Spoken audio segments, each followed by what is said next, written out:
আচ্ছা, প্রিয় শিক্ষার্থীবৃন্দ, আজকে আমার আলোচনার টপিক দুইটা। একটা হচ্ছে তড়িৎ আর একটা হচ্ছে ইলেকট্রনিক্স। তো আমরা প্রথমে তড়িৎ দিয়ে শুরু করব। আপনারা তড়িৎ মানে জানেন ইলেকট্রনের কি প্রবাহ, ইলেকট্রনের প্রবাহ হলেই কি হবে? তড়িৎ। হ্যালো, শোনা যাচ্ছে? স্যার শোনা যাচ্ছে। হ্যাঁ, ঠিক আছে, ইলেকট্রনের প্রবাহ মানে হচ্ছে তড়িৎ। তো এখন এই তড়িৎকে দুইটা ভাগে ভাগ করছে, একটা হচ্ছে স্থির তড়িৎ, আর একটা হচ্ছে চলতড়িৎ। এখন বেসিক্যালি আসলে এই চলতড়িৎটা নিয়ে আমরা আলোচনা করব। চলতড়িতের দুইটা পার্ট আছে। আমেরিকাতে আইসক্রিম বিক্রেতা কোন যে একটা মার্ডার কেস রুজু হয়েছে তা কবে জানেন নেই? বাকি যারা আছেন আহ, সবাই মিউট করেন। ক্লাসের সময় আচ্ছা, আপনাদের আপনারা মাইক্রোফোন মিউট করে ক্লাসের রাখবেন। সময় আপনার যদি পার্সোনাল কোনো কথা থাকে প্লিজ আপনারা মিউট করে নেবেন, ঠিক আছে? কারণ এটা আদারওয়াইজ ইন্টারাপ্টেড হলে ক্লাসটা তখন একটু সমস্যা তৈরি হয়, ঠিক আছে? ব্যক্তিগত কথা থাকলে আগে মিউট করে নেবেন। চলতড়িৎকে দুই ভাগে ভাগ করছে, একটা হচ্ছে পর্যাবৃত্ত প্রবাহ, একটা হচ্ছে একমুখী প্রবাহ বা সমপ্রবাহ। এটার আবার আরেকটা নাম আছে যেটা দিক পরিবর্তী প্রবাহ হয়।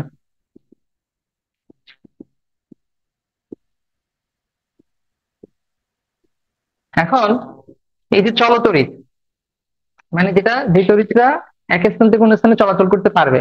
আমরা এখন এই পর্যাবৃত্ত, আপনারা এটা একটু লিখবেন, চলতড়িৎকে দুই ভাগে ভাগ করছে, একটা হচ্ছে পর্যাবৃত্ত প্রবাহ বা দিক পরিবর্তী প্রবাহ, একটা হচ্ছে একমুখী প্রবাহ বা সমপ্রবাহ। ঠিক আছে, লিখছেন সবাই খাতায়? প্লিজ রেসপন্স করেন একটু। হ্যালো,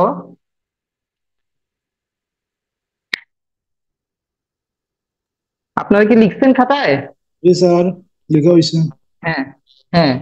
তো এখন আমরা সমপ্রবাহ বা একমুখী প্রবাহ সম্পর্কে জানবো, ঠিক আছে? বিস্তারিত জানবো। এখন সমপ্রবাহ মানে হচ্ছে যে তড়িৎ প্রবাহ সময়ের সাথে সাথে দিক পরিবর্তন করে না, তার মানে সর্বদা একই দিকে চলতে থাকে, সেটা কি সমপ্রবাহ।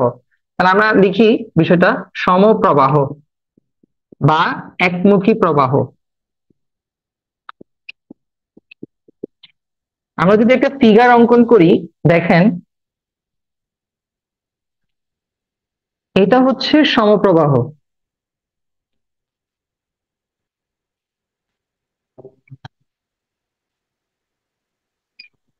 দেখেন একটা জিনিস খেয়াল করেন, একটু হয়তো বাঁকা হইতে পারে, সমস্যা নাই। এই প্রবাহটা সবসময় একই দিকে যাচ্ছে, এটা কোনো দিক পরিবর্তন হচ্ছে? প্লিজ বলতে হবে একটু। না। হ্যাঁ, তাহলে আমি সংজ্ঞাটা কি বলছিলাম?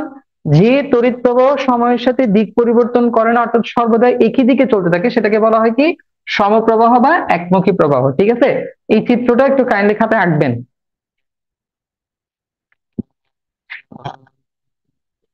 সমপ্রবাহকে বলা হচ্ছে ডিরেক্ট কারেন্ট।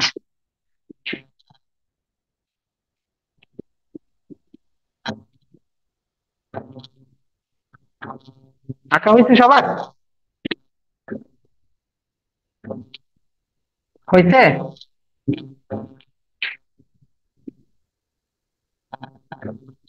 মুছে দিলাম। আজকে তো কেউ রেসপন্স করতেছেন না, ব্যাপারটা কিন্তু বুঝলাম না। এরপর হচ্ছে দিক পরিবর্তী প্রবাহ। প্রবাহ বা পর্যাবৃত্ত প্রবাহ, এটার সংজ্ঞাটা হচ্ছে, এটা ইংরেজিটা হচ্ছে অল্টারনেট কারেন্ট। অল্টারনেট কারেন্ট,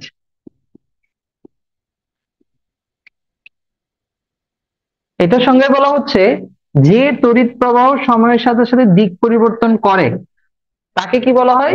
দিক পরিবর্তী প্রবাহ বা পর্যাবৃত্ত প্রবাহ। ঠিক আছে, এই দেখেন আমরা ছবিটা আঁকবো এভাবে।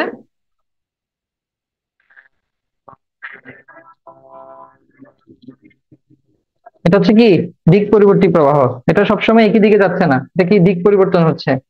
দেখেন ছবিটা কথা বলতেছে। তাহলে সংজ্ঞাটা কি লিখলাম? যে তড়িৎ প্রবাহ সময়ের সাথে দিক পরিবর্তন করে তাকে দিক পরিবর্তী প্রবাহ বা পর্যাবৃত্ত প্রবাহ বলা হয়, যেটাকে ইংরেজিতে বলতেছে কি অল্টারনেট কারেন্ট। ঠিক আছে, খাতা একটু আঁকেন কাইন্ডলি।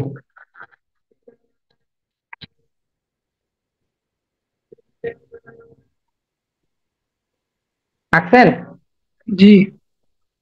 হ্যাঁ, এখন দুইটা জিনিস জানতে হবে। একটা হচ্ছে বাংলাদেশে যে বাসাবাড়িতে যে অল্টারনেট কারেন্ট বা দিক পরিবর্তী প্রবাহটা ইউজ করা হয় বা ব্যবহার হয়, সেটা সেকেন্ডে কতবার দিক পরিবর্তন করে সেটা জানতে হবে। তাহলে 50 বার। হ্যাঁ, 50 বার, সেকেন্ডে 50 বার দিক পরিবর্তন করে। তাহলে খাতায় আপনারা এটা একটু লিখবেন। আমাদের দেশে বাসাবাড়িতে যে পর্যাবৃত্ত প্রবাহ ব্যবহার করা হয় তা প্রতি সেকেন্ডে 50 বার দিক পরিবর্তন করে। আমি লিখে দিচ্ছি, আপনারা আমার সাথে একটু লিখেন।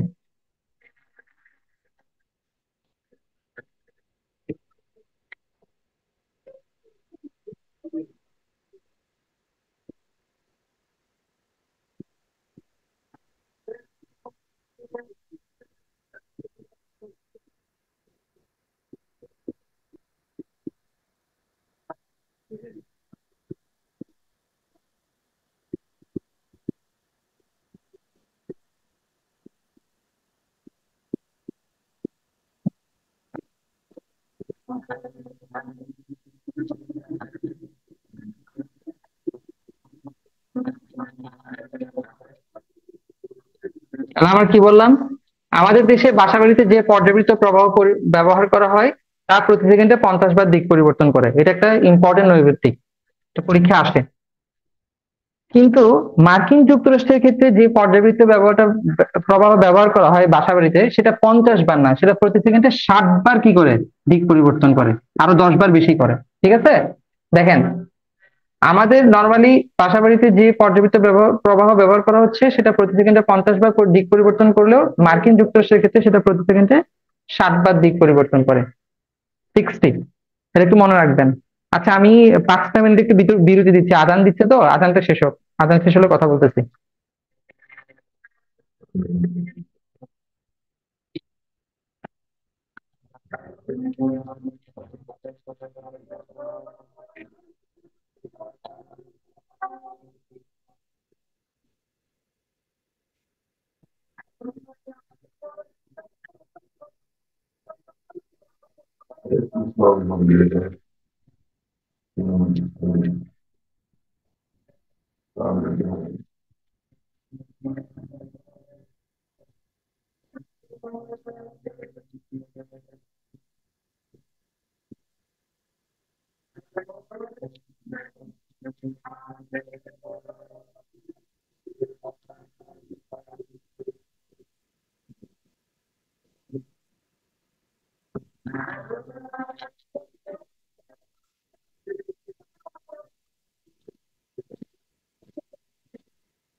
হুম, ঠিক আছে, এটা গেল।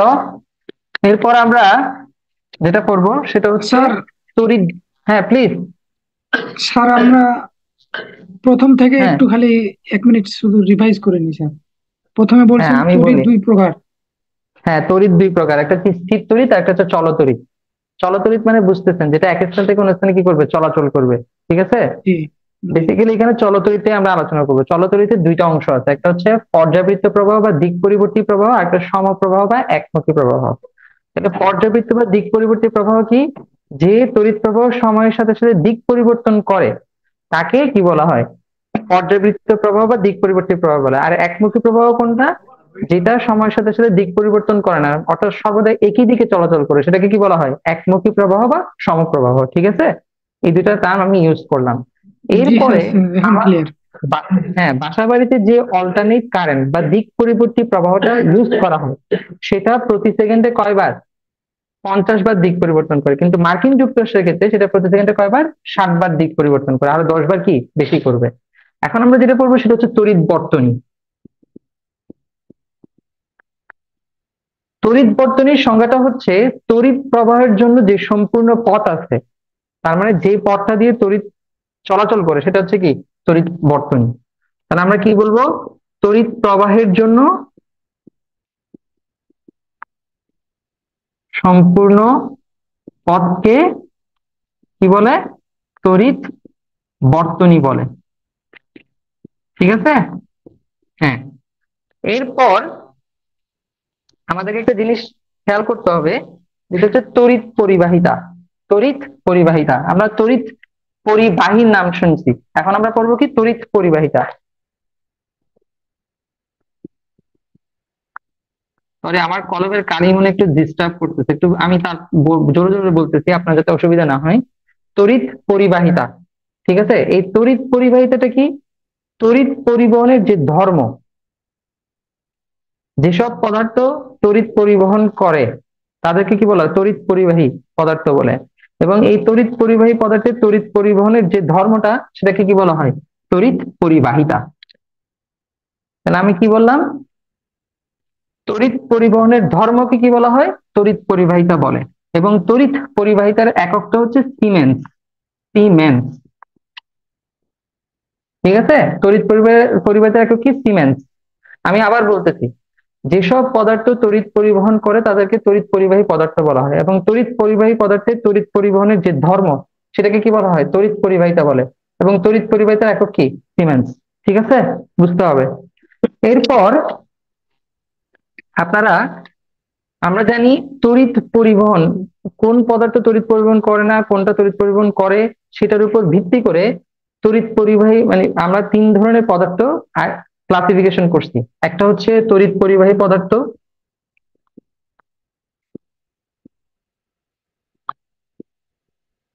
এরপর হচ্ছে অর্ধ পরিবাহী, একটা হচ্ছে কি? অন্তরক পদার্থ। ঠিক আছে? অন্তরক পদার্থটা আগে লিখবেন, অর্ধ পরিবাহীটা একটু পরে লিখবেন। কেন এটা বলতেছি? তড়িৎ পরিবাহী পদার্থ মানে যেসব পদার্থের মধ্যে তড়িৎ সহজে চলাচল করতে পারে, তড়িৎ বা আদান, তাদেরকে কি বলা হয়? তড়িৎ পরিবাহী পদার্থ বলে। তড়িৎ পরিবাহী পদার্থ কোনগুলা? সব ধাতু। তড়িৎ পরিবাহী পদার্থ উদাহরণ আমি দিচ্ছি, সব ধাতু, এরপর হচ্ছে আর্দ্র বায়ু, তারপর হচ্ছে মাটি, তারপর হচ্ছে পানি, মানব দেহ। এগুলোর মধ্যে দিয়ে কি করতে পারে? তড়িৎ চলাচল করতে পারে। আর্দ্র বায়ু মানে বুঝতেছেন, যে বায়ুতে জলীয় বাষ্প আছে সেটা কি? আর্দ্র বায়ু। ঠিক আছে? আর এখানে সব ধাতুতে যেহেতু মুক্ত ইলেকট্রন থাকে, তাহলে ধাতু কি করবে? তড়িৎ পরিবহন করবে। মাটি এবং পানি এরাও কি করে? তড়িৎ পরিবহন করে। আর মানব দেহ, মানব দেহের মধ্যে দিয়ে কি হয়? ইলেকট্রন পাস হয়, তার মানে তড়িৎ পরিবহন করতে পারে। সেজন্য কি এগুলো সবগুলো হচ্ছে তড়িৎ পরিবাহী পদার্থ। এরপর আমরা অন্তরক পদার্থ বলবো। অন্তরক পদার্থের সংজ্ঞাটা কি? অন্তরক পদার্থের সংজ্ঞাটা হচ্ছে যেসব পদার্থের মধ্যে তড়িৎ চলাচল করতে পারে না তাদেরকে কি বলা হয়? অন্তরক পদার্থ বলে। অন্তরক পদার্থের উদাহরণ হচ্ছে অধাতু, কাঁচ, প্লাস্টিক, রেশম ইত্যাদি। ঠিক আছে? এগুলো কি? অন্তরক পদার্থ। এরপর অর্ধপরিবাহী পদার্থের সংজ্ঞাটা হচ্ছে যেসব পদার্থের তড়িৎ পরিবাহিতা পরিবাহী পদার্থের চেয়ে কম কিন্তু অন্তরক পদার্থের চেয়ে বেশি, তাদেরকে কি বলা হয়? অর্ধপরিবাহী পদার্থ বলে। তার মানে কি এদের মধ্যে তড়িৎ পরিবহন, তড়িৎ চলাচল করতে পারে, কিন্তু সেই চলাচলের পরিমাণটা পরিবাহী পদার্থের চেয়ে কম কিন্তু অন্তরক পদার্থের চেয়ে কি? বেশি। তার মানে অর্ধপরিবাহী পদার্থগুলো হচ্ছে তড়িৎ পরিবাহী পদার্থ এবং অন্তরক পদার্থের মাঝখানে অবস্থান করতেছে। কথা ক্লিয়ার? যেমন সিলিকন, জার্মানিয়াম এগুলো জি। সব অর্ধপরিবাহী। হ্যাঁ, ইয়েস। সিলিকন, জার্মেনিয়াম, ক্যাডমিয়াম, এগুলো হচ্ছে কি? অর্ধপরিবাহী পদার্থ। ঠিক আছে? এখন একটা জিনিস আপনাদেরকে জানতে হবে, আমরা জানি তাপমাত্রা বৃদ্ধি পেলে পরিবাহী পদার্থের তড়িৎ পরিবাহিতা হ্রাস পায়। খাতা একটু লিখেন, লিখবেন তাপমাত্রা বৃদ্ধি পেলে পরিবাহী পদার্থের তড়িৎ পরিবাহিতা হ্রাস পায়। তার মানে ব্যস্তানুপাতিক সম্পর্ক, তাপমাত্রা বৃদ্ধি পেলে তড়িৎ পরিবাহী পদার্থের পরিবাহিতা কি হবে? হ্রাস পাবে। খাতা লিখেন।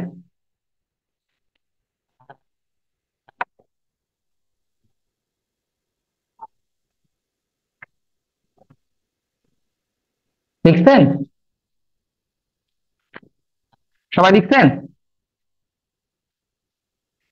সবাই লিখছেন কিনা? জি প্লিজ একটু লিখছি। রেসপন্স করবেন। হ্যাঁ, দেখেন, পরিবাহী পদার্থের ক্ষেত্রে তাপমাত্রা বৃদ্ধি পেলে পরিবাহিতা হ্রাস পেলেও অর্ধ পরিবাহীর ক্ষেত্রে কিন্তু বৃদ্ধি পায়। অর্ধ পরিবাহীর ক্ষেত্রে কি বিপরীত সম্পর্ক। তার মানে কি, তাপমাত্রা বৃদ্ধি পেলে অর্ধ পরিবাহী পদার্থের কি তড়িৎ পরিবাহিতা বৃদ্ধি পাবে। ওটা আবার সমানুপাতিক সম্পর্ক হয়ে যাবে, এটা মনে রাখতে হবে। এখন আমি আপনাদেরকে দুইটা জিনিস লিখে দিব, এটা আপনার খাতায় লিখেন। গ্রাফাইট অধাতু হলেও কিন্তু কি করে, বিদ্যুৎ পরিবহন করে। এটা আপনারা জানেন, এটা আমি পড়াইছিলাম আপনাদেরকে, তাই না? তারপর আরেকটা জিনিস হচ্ছে, সর্বোত্তম তড়িৎ পরিবাহী হচ্ছে রূপা। তাহলে সবচেয়ে বেশি তড়িৎ পরিবহন করে কে? রূপা। ঠিক আছে? রৌপ্য বা সিলভার যেটাকে আমরা বলি। তাহলে এই দুইটা তার মনে রাখতে হবে, একটা হচ্ছে গ্রাফাইট অধাতু হলেও বিদ্যুৎ পরিবহন করে, আর সর্বোত্তম তড়িৎ পরিবাহী হচ্ছে কি? রূপা। একটা জিনিস খেয়াল করেন, আমরা জানেন বায়ুমণ্ডলে 5টা স্তর আছে: ট্রপোমণ্ডল, স্ট্রাটোমণ্ডল, মেসোমণ্ডল, তাপমণ্ডল এবং এক্সোমণ্ডল। এখন যাবতীয় ঝড় বৃষ্টি সব কোথা হয়? ট্রপোমণ্ডলে হয়। কিন্তু স্ট্রাটোমণ্ডলে কি ঝড় বৃষ্টি হয় বলেন? না স্যার। ওখানে কি কোনো মেঘ আছে? কোনো মেঘের অস্তিত্ব আছে ওখানে? জি না, ওখানে হচ্ছে আয়নোস্ফিয়ার। হ্যাঁ। আয়নত না। তো এখন ওখানে যদি মেঘ থাকতো, তাহলে মেঘে মেঘে ঘর্ষণের ফলে কি হইতো? আপনার বজ্রপাত হইতো, তখন কিন্তু বিমান চলাচল করতে কি হইতো? অসুবিধা হইতো, অসুবিধার সৃষ্টি হতো। এই জন্য মেঘে মেঘে ঘর্ষণটা একমাত্র কোথায় হয়? ট্রপোমণ্ডলে হয়। সেজন্য এখানে দিয়ে বিমান চলাচল করতে পারে না, বিমান চলাচলের জন্য এটা অসুবিধাজনক। স্ট্রাটোমণ্ডলে যেহেতু মেঘে মেঘে ঘর্ষণের কোনো কারণ নাই, যেহেতু ওখানে এটা অনুপস্থিত, সেজন্য বিমান কোন স্তর দিয়ে চলাচল করে? স্ট্রাটোমণ্ডল দিয়ে বা স্ট্রাটোস্ফিয়ার দিয়ে কি করে চলাচল করে, এটা আপনাদেরকে মনে রাখতে হবে। ঠিক আছে? তার মানে আমি এটা কেন বলছি, আমরা কিছুক্ষণ আগে বলছি আর্দ্র বায়ু হচ্ছে তড়িৎ পরিবহন করে। তাহলে মেঘে তো কি আছে? চার্জ যুক্ত না মেঘ? জি। হ্যাঁ। তাহলে টপোমণ্ডলে যদি মেঘে মেঘে ঘর্ষণের পরে চার্জ উৎপন্ন হয়, সেটা বিমান চলাচলের জন্য অসুবিধাজনক হয়। যেহেতু স্ট্রাটোমণ্ডলে মেঘ নাই, সেজন্য কি করে বিমান সবসময় স্ট্রাটোমণ্ডল দিয়ে চলাচল করে। ওখানে জেট বিমানগুলো এই স্তর দিয়ে চলাচল করে, এটা মনে রাখতে হবে। ঠিক আছে? এটা পরীক্ষায় আসে। এটা আপনারা যখন ভূগোল পড়বেন, ভূগোলে একটা বায়ুমণ্ডল একটা চ্যাপ্টার আছে, সেই বায়ুমণ্ডল চ্যাপ্টারে এই জিনিসটা আরো ভালো করে লেখা আছে। ঠিক আছে? আমি তারপর এটা বলে দিলাম। এখন আমরা যেটা পড়বো সেটা হচ্ছে অন্তরক পদার্থ। আমরা বলছিলাম না, অন্তরক পদার্থ বলা হয়। এরপরে আসতেছে রোধ। রোধ, খাতা একটু লেখেন, রোধ। রোধ, হ্যাঁ। রোধটা লিখে আপনারা একটা সংজ্ঞা লিখতে হবে। সংজ্ঞাটা লিখেন: পরিবাহকের যে ধর্মের জন্য এর মধ্য দিয়ে তড়িৎ প্রবাহটা বিঘ্নিত হয় বা বাধাগ্রস্ত হয় তাকে রোধ বলে। পরিবাহকের যে ধর্মের জন্য এর মধ্য দিয়ে তড়িৎ প্রবাহটা বিঘ্নিত হয় বা বাধাগ্রস্ত হয় তাকে রোধ বলে। আমি আবার বলতেছি, পরিবাহকের যে ধর্মের জন্য এর মধ্য দিয়ে তড়িৎ প্রবাহটা বিঘ্নিত হয় বা বাধাগ্রস্ত হয় তাকে রোধ বলে। আপনারা একটা জিনিস নিশ্চয়ই জানেন, একটা স্টেশন থেকে যখন বিদ্যুৎ উৎপন্ন হয়, সেই স্টেশন থেকে আসলে দূর দূরান্তে পাঠাতে হয় না? এটা কি আপনারা জানেন? Sir repeat. হ্যাঁ, একটা স্টেশনে যে বিদ্যুৎ উৎপাদন হচ্ছে, সেই বিদ্যুৎটা দূর দূরান্তে পাঠাইতে হচ্ছে না? জি। তারের মাধ্যমেই তো পাঠাচ্ছে। এখন জি। আপনি একটা জিনিস চিন্তা করেন, কোনো কারণে যদি তড়িৎ প্রবাহের পরিমাণটা বেশি হয়, তাহলে বিদ্যুতের অপচয়টা কি হবে? বেশি হবে, কারণ তারে কি আছে? রোধ আছে। রোধটা করে কি? তড়িৎ প্রবাহকে বাধাগ্রস্ত করে। তাহলে এখন আপনার তড়িৎ প্রবাহের পরিমাণ বেশি হলে সেটা বেশি বাধাপ্রাপ্ত হবে না? জি। হবে কিনা? হ্যাঁ। তাহলে আপনার বিদ্যুৎ শক্তির কি হবে? অপচয় হবে। এখন স্টেশন থেকে দূর দূরান্তে তড়িৎ প্রেরণের সময় কি করা হয়? তড়িৎ প্রবাহের ভোল্টেজ মানটাকে কমানো হয়। ভোল্টেজ ভোল্টেজ হ্যাঁ, বাড়ানো হয়। হ্যাঁ, ভোল্টেজ বাড়ানো হয়, আমি এটা ঠিক ওটাই বলতেছি। হ্যাঁ, তড়িৎ প্রবাহের মানটাকে কমানো হবে, ভোল্টেজ বাড়ানো হবে, তাহলে কি হবে, বিদ্যুৎ শক্তির অপচয়টাও কি হবে, কম হবে। ঠিক আছে, এই জিনিসটা আপনাদেরকে মাথায় রাখতে হবে সবসময়। তাহলে আমরা কোনো স্টেশন থেকে দূর দূরান্তে বিদ্যুৎ প্রেরণ করার সময় তড়িতের পরিমাণটাকে কি হবে? তড়িৎ প্রবাহের পরিমাণটাকে কমায় দিব। আর রোদের পরিমাণটা বেশি থাকলেও তখন বিদ্যুৎ শক্তি অপচয়টা কি হবে, কম হবে। কিন্তু যদি আমরা তড়িৎ প্রবাহের পরিমাণটাকে বাড়াই দেই, তাহলে রোধের কারণে বিদ্যুৎ শক্তির অপচয় কি হবে, বেশি হবে। এই জিনিসটা খুবই ইম্পর্টেন্ট। তার মানে কি, ব্যস্তানুপাতিক সম্পর্ক, তাই না? নাকি সমানুপাতিক সম্পর্ক? ব্যস্তানুপাতিক। ব্যস্তানুপাতিক সম্পর্ক, হ্যাঁ। তো এখন আমি রোধের সংজ্ঞাটা বলছিলাম, পরিবাহকে যে ধর্মের জন্য এর মধ্যে তড়িৎ প্রবাহটা বিঘ্নিত হয় তাকে রোধ বলে। আর রোধের এককটা হচ্ছে ওহম।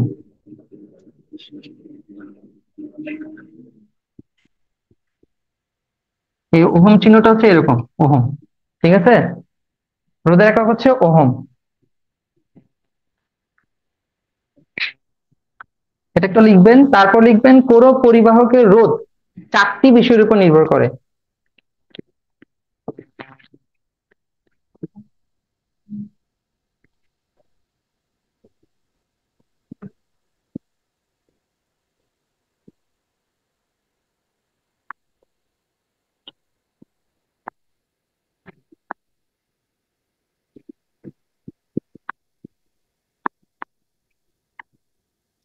নির্ভর করে এই 4টা বিষয় কি কি? পরিবাহকের দৈর্ঘ্য,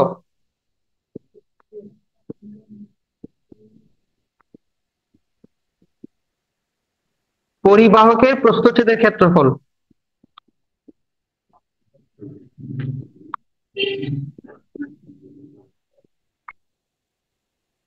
এরপর হচ্ছে পরিবাহকের উপাদান, পরিবাহকটা কি দিয়ে তৈরি, আর 4 নম্বরটা হচ্ছে পরিবাহকের তাপমাত্রা।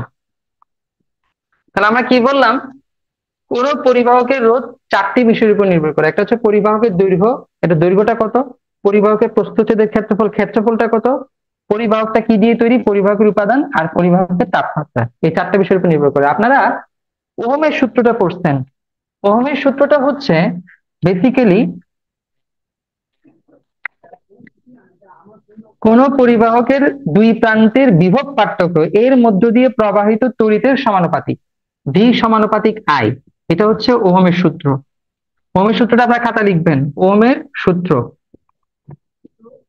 সেটা কি, ভি সমানুপাতিক আই। তার মানে কি, কোন পরিবাহকের দুই প্রান্তের বিভব পার্থক্য এর মধ্য দিয়ে প্রবাহিত তড়িতের সমানুপাতিক। এখন আমরা সমানুপাতিক চিহ্ন তোলার জন্য এখানে একটা ধ্রুবক ইউজ করি, এটা হচ্ছে রোধ আর। ঠিক আছে, এই আরটা হচ্ছে সমানুপাতিক ধ্রুবক, এটা হচ্ছে পরিবাহকের রোধ। সেখান থেকে আমরা যদি আর এর মান বের করি, আর ইকুয়াল টু কি হয়, ভি ডিভাইড বাই আই।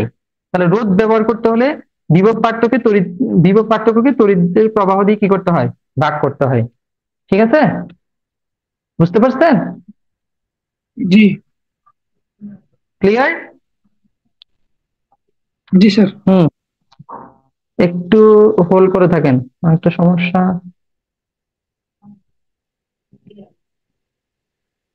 হ্যাঁ ঠিক আছে, ঠিক আছে, এটা আমরা করে ফেললাম এখন। ঠিক আছে, এরপরে আমাদেরকে যে জিনিসটা জানতে হবে সেটা হচ্ছে কি, তড়িৎ ক্ষমতা। তড়িৎ ক্ষমতা খাতা একটু লিখবেন।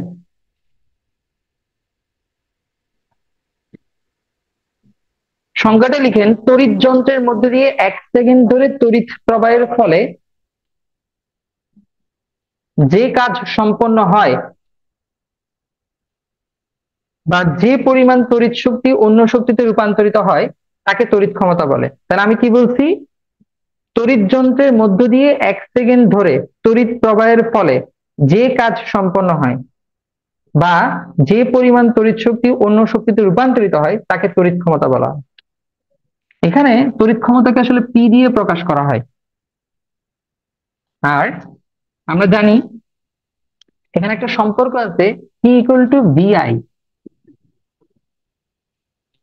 ভিটা হচ্ছে বিভব পার্থক্য, আইটা হচ্ছে কি, তড়িৎ প্রবাহ। এখন এটা থেকে আবার আরেকটা জিনিস বের করতে পারি, যেমন দেখুন আমরা v equal to r i পাইছিলাম, বা আই আর যেটাই বলে না কেন। তাহলে এখন দেখুন এখানে যদি আই এর মানটা বের করতে চাই আমরা এখানে কিভাবে পাবো, I equal to V divide by R. তাহলে এখানে আমি V into V divide by R বসাইলাম, তাহলে কি হয়, V square divide by R. আবার আমি যদি এখানে ভি এর জায়গায় আর ভি এর মানটা বের করতে চাই, ভি ইকুয়াল টু কি হয়, আই আর তো আমরা জানি, তাহলে এটা সম্পর্কটা আবার এরকম হয়ে যায়, P is equal to V I সমান V equal to I R into I, তাহলে কি হয়, আই স্কোয়ার আর।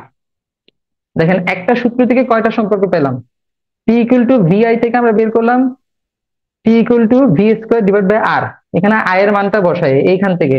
ঠিক সেম ভাবে আবার P equal to V I, এখানে যদি ভি এর মান বসাই ভি ইকুয়াল টু আই আর, তাহলে হয়ে যায় কি, আই স্কোয়ার আর। ক্লিয়ার বিষয়টা? ক্লিয়ার? জি স্যার।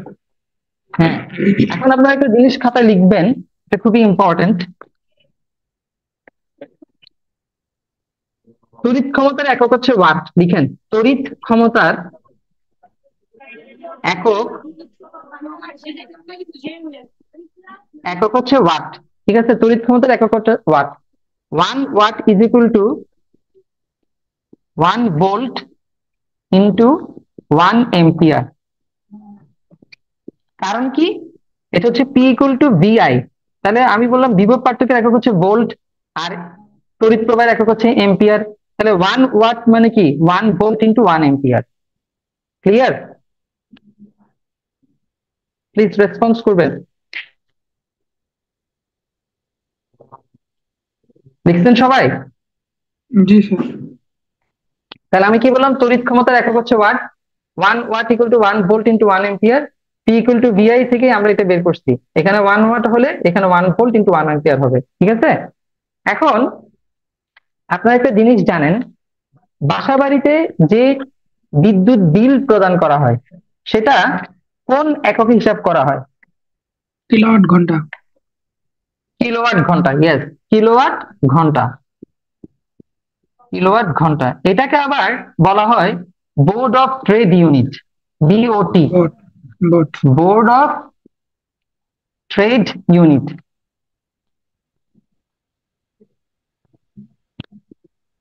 ট্রেড ইউনিট, এটা হচ্ছে বিদ্যুৎ শক্তির বাণিজ্যিক একক। বিদ্যুৎ শক্তির বাণিজ্যিক এককটা কি, বিওটি, যাটাকে আমরা বলতেছি কি, বোর্ড অফ ট্রেড ইউনিট। ঠিক আছে, এখন এই কিলোওয়াট ঘন্টা, এটার মাধ্যমে বিদ্যুৎ বিলটা হিসাব করা হয়। তাহলে এটার সংজ্ঞাটা কি, 1 কিলোওয়াট ক্ষমতা সম্পন্ন কোন বৈদ্যুতিক যন্ত্র 1 ঘন্টা কাজ করলে যে পরিমাণ যে বিদ্যুৎ শক্তি খরচ হয় তাকে কি বলা হয়, 1 কিলোওয়াট ঘন্টা বলে। তাহলে একটু লিখেন খাতায় সংজ্ঞাটা। 1 কিলোওয়াট ক্ষমতা সম্পন্ন কোন বৈদ্যুতিক যন্ত্র 1 ঘন্টা কাজ করলে যে পরিমাণ বিদ্যুৎ শক্তি খরচ হয় তাকে 1 কিলোওয়াট ঘন্টা বলে।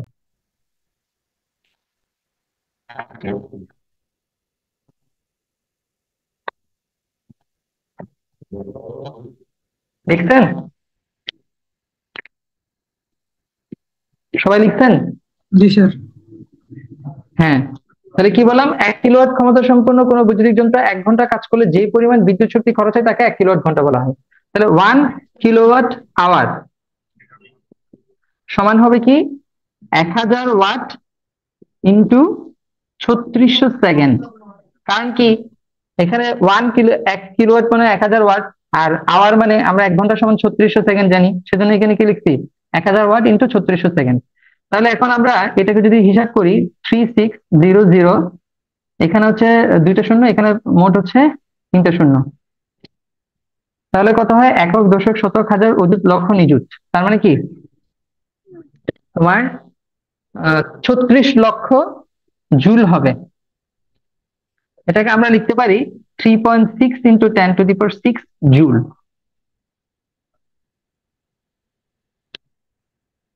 তাহলে 1 কিলোওয়াট আওয়ার সমান কত জুল, 3.6 ইন্টু 10⁶ জুল। ঠিক আছে কিনা একটু দেখেন। ঠিক আছে, জি স্যার। তাহলে 1 কিলোওয়াট আওয়ার সমান কি লাগবে, 1000 ওয়াট ইন্টু 3600 সেকেন্ড। তাহলে 1000 ওয়াট আর 3600 সেকেন্ড গুণ করলে হয় 3600 কি জুল।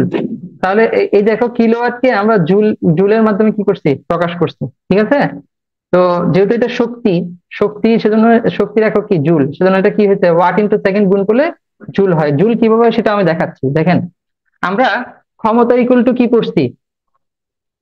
কাজ ডিভাইড বাই সময়, তাই তো? তাহলে কাজের একক হচ্ছে জুল, আর সময়ের একক কি? সেকেন্ড, আর ক্ষমতার একক হচ্ছে ওয়াট। তাহলে জুল হলে কি হবে? ওয়াট ইন্টু সেকেন্ড হয় না? এই যে ওয়াট ইন্টু সেকেন্ড যেহেতু, সেজন্য এটা কি হচ্ছে? জুল হয়েছে। কথা বুঝে গেছে?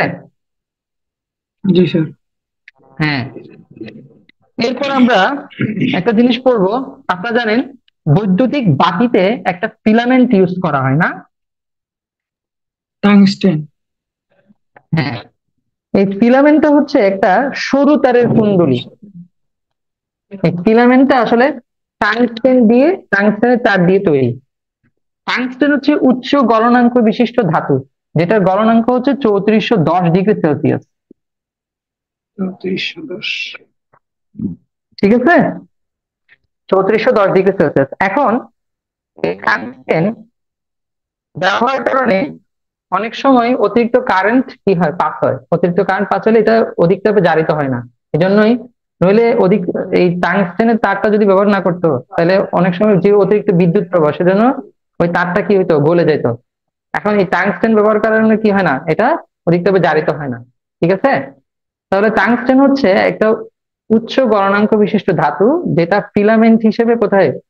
বৈদ্যুতিক বাতিতে থাকে, যেটার গলনাঙ্ক হচ্ছে কত? 3410 ডিগ্রি সেলসিয়াস। ক্লিয়ার?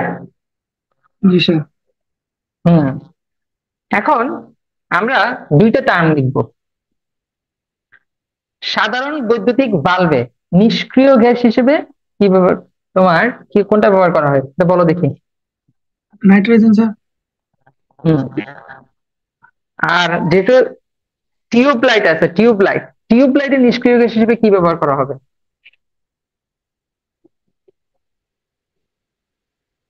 নিয়ন এবং আর্গন। ঠিক আছে, তাহলে আমি দুইটা জিনিস লিখতে বললাম। একটা হচ্ছে সাধারণ বৈদ্যুতিক বাল্বে নাইট্রোজেন গ্যাস থাকলেও টিউব লাইটে নিষ্ক্রিয় গ্যাস হিসেবে নিয়ন এবং আর্গন থাকে। কথাটা লিখেন।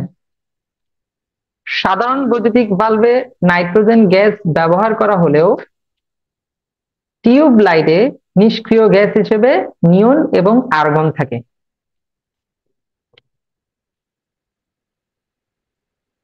জি স্যার। লিখছেন? হ্যাঁ। আর বৈদ্যুতিক বাতি কে আবিষ্কার করছেন এটা নিশ্চয় আপনারা জানেন। এডিশন। Thomas Alva Edison. কত সালে? 1879 সালে। 79।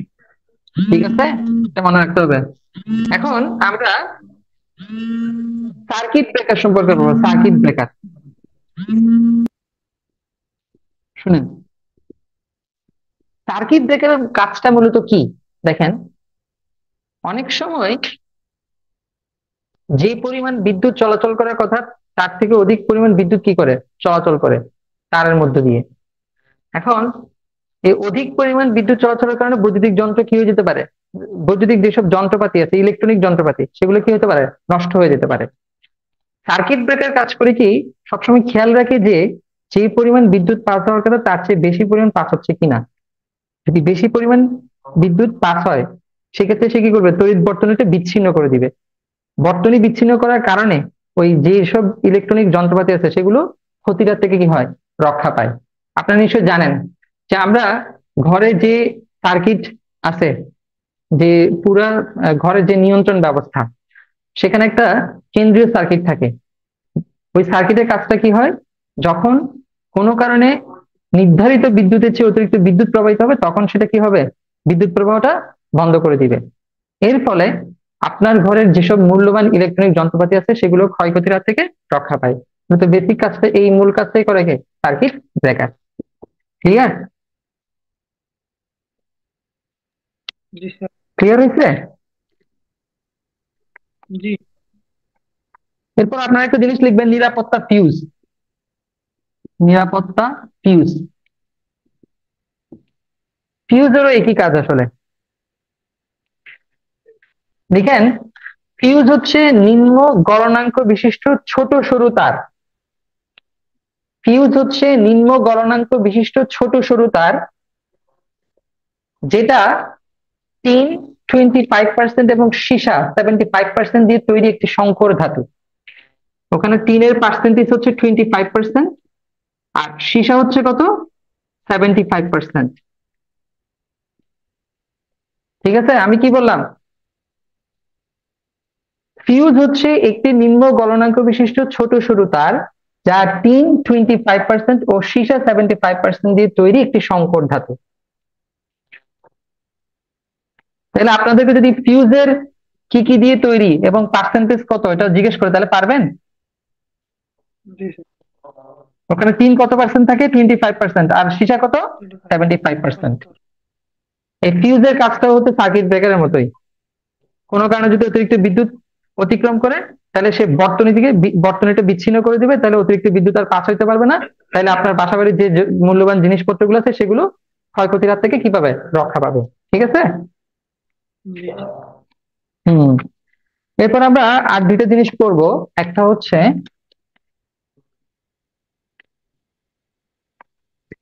ইউপিএস, একটা হচ্ছে আইপিএস। এটা হচ্ছে আনইন্টারাপ্টিবল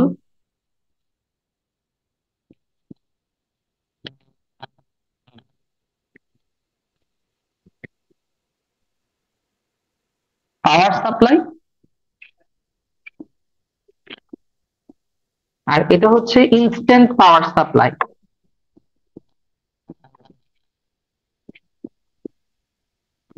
দেখেন, প্রথমটা আসলে কম্পিউটারের ক্ষেত্রে ব্যবহার করা হয়। ধরেন আপনি কম্পিউটার, যেহেতু ডেস্কটপের কথা বলতেছি, আমি ল্যাপটপ কথা বলতেছি না, ল্যাপটপ তো এখন কারেন্ট চলে এগুলো ইউজ করা যায়, এটা আলাদা বিষয়। ডেস্কটপে ধরেন আমি কাজ করতেছেন, এই অবস্থায় কারেন্ট চলে গেল, তাহলে আপনার কাজটা তৎক্ষণাৎ হোল্ড হয়ে গেল না? তাহলে আপনি ওই কাজটা তো কারেন্ট না আসা পর্যন্ত করতে পারবেন না। কিন্তু এই ইন্টারাপ্টেবল পাওয়ার সাপ্লাই যখন থাকবে তখন আপনার কারেন্ট না থাকা অবস্থায় ব্যাকআপ দিবে কম্পিউটারকে কে, এই ইউপিএসটা। এবং এটা সর্বোচ্চ 1 থেকে 2 ঘন্টা আপনাকে কি করতে পারবে, ব্যাকআপ দিতে পারবে। কিন্তু আইপিএস এর ক্ষেত্রে বিষয়টা ব্যতিক্রম। এটা এটা অনেক একটা ব্যাটারি আছে, ব্যাটারির মাধ্যমে কি করা হয়, বিদ্যুৎ শক্তি সঞ্চয় করা হয়, তাই না? তো জি ধরেন আইপিএস এ বিদ্যুৎ শক্তি সঞ্চয় করে রাখলেন ব্যাটারিতে, এখন কারেন্ট চলে গেল, দীর্ঘক্ষণ কারেন্ট নেই, ব্যাটারিতে যতক্ষণ পর্যন্ত চার্জ থাকবে ততক্ষণ পর্যন্ত আপনাকে কি দেবে, আইপিএস কারেন্ট সাপ্লাই দিবে বা ব্যাকআপ দিবে। ঠিক আছে, তার মানে এটা 1 থেকে 2 ঘন্টা দিতে পারলে এটা অনেক বেশি বেশি পরিমাণে কি দিতে পারে, কে, কোনটা, আইপিএস। আইপিএস। আইপিএস এর মাধ্যমে আমরা বাসাবাড়ির যেসব লাইট, ফ্যান, টিভি, ফ্রিজ সব চালাচ্ছি না এখন। জি হ্যাঁ, তাহলে এই বেসিক জিনিসটা বুঝতে হবে। তাহলে ইউপিএসটা হচ্ছে টেলিফোন লাইন এবং কম্পিউটারে ব্যবহার করা হয়। আর বাসাবাড়ির যেসব হোম অ্যাপ্লায়েন্স আছে সেখানে কি ব্যবহার করা হয়, এই আইপিএস টা ব্যবহার করা হয়, যেটাকে বলা হচ্ছে ইনস্ট্যান্ট পাওয়ার সাপ্লাই। ঠিক আছে, জি এটা সর্বোচ্চ 1 থেকে 2 ঘন্টা বিদ্যুৎ সরবরাহ করতে পারে কারেন্ট না থাকা অবস্থায়। আর এটা ব্যাটারিতে যতক্ষণ পর্যন্ত চার্জ থাকবে ততক্ষণ পর্যন্ত কি দেবে, ব্যাকআপ দিবে। পারবেন? জি স্যার। হুম, মোটামুটি এই ছিল আলোচনা। তবে আমি একটা অঙ্ক করাই, অঙ্ক করালে একটু সুবিধা হবে। আমি সূত্রগুলো আবার লিখতেছি, প্লিজ একটু খেয়াল করেন। সূত্রটা হচ্ছে পি ইকুয়াল টু বিআই, আর একটা পেয়েছি ভি ইকুয়াল টু আই আর। এখান থেকে যদি আমরা আই এর মান বের করি তাহলে কি হবে, ভি ডিভাইড বাই আর, অথবা আর এর মান বের করলে ভি ইকুয়াল টু আই হবে। এখানে যদি আমরা ভি এর মানটা বসাই তাহলে v equal to I R into I, তাহলে কি হয়, আই স্কোয়ার আর। আবার আমরা যদি এখানে আই এর মান বসাই সেক্ষেত্রে কি হবে, V into V divide by R, তাহলে কি হবে, ভি স্কোয়ার আর। ঠিক আছে, এই তিনটা সূত্র মোটামুটি মুখস্থ রাখতে হবে, এই তিনটা সূত্র। এখন একটা অঙ্ক যদি আপনাদের করতে দেই, সে অঙ্কটা হচ্ছে ঠিক এরকম। 100 ওয়াটের একটি বাতি 1 মিনিট চললে, 1 মিনিট ধরে চললে কি পরিমাণ কাজ করবে?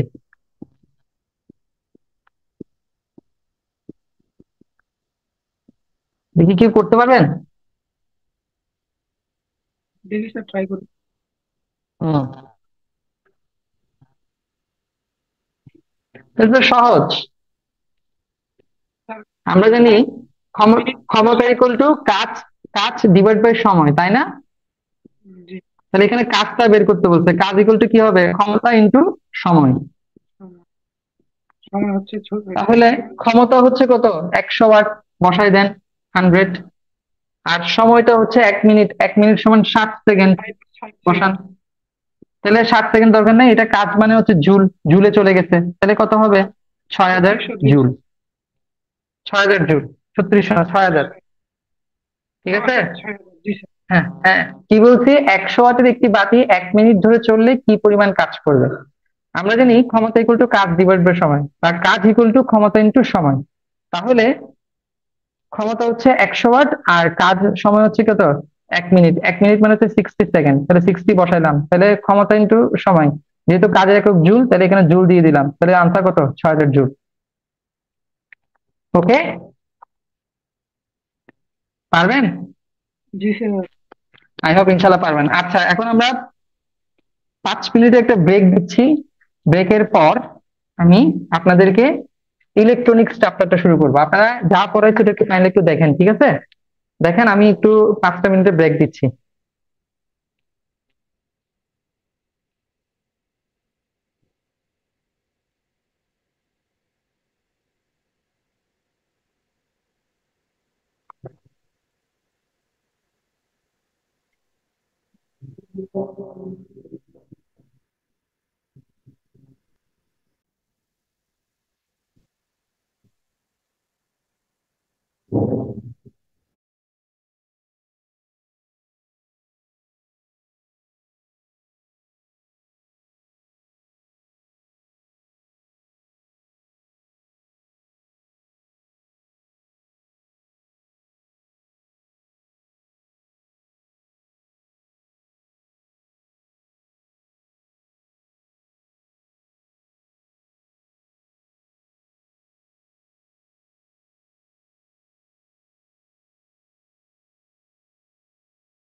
স্যার কোনো সমস্যা?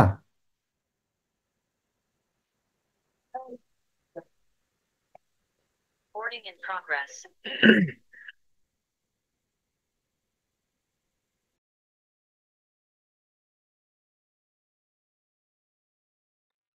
স্যার ফোনটা রোটেট করতে হবে। আপনার কথা স্যার শোনা যাচ্ছে না।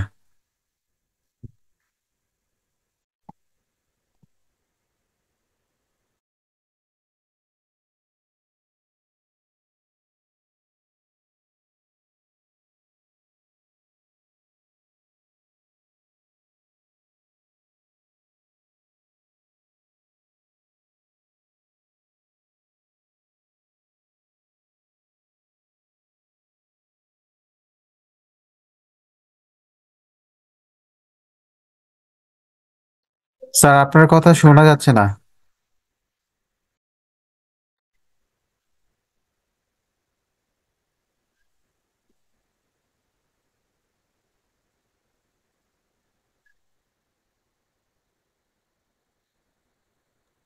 স্যারের মাইক মিউট আছে।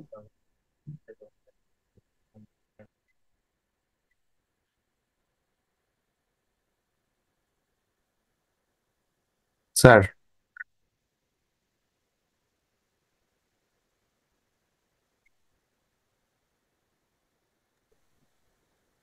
স্যার আপনার মাইক্রোফোনটা অফ আছে।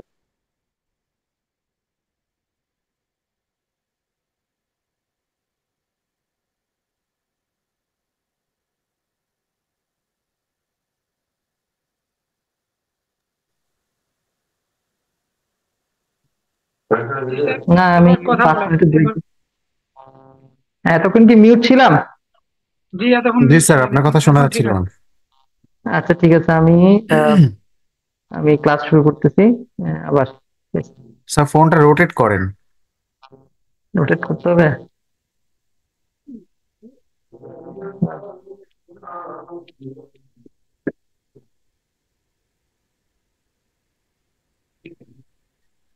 লিঙ্কে ঢুকতেছে না কেন?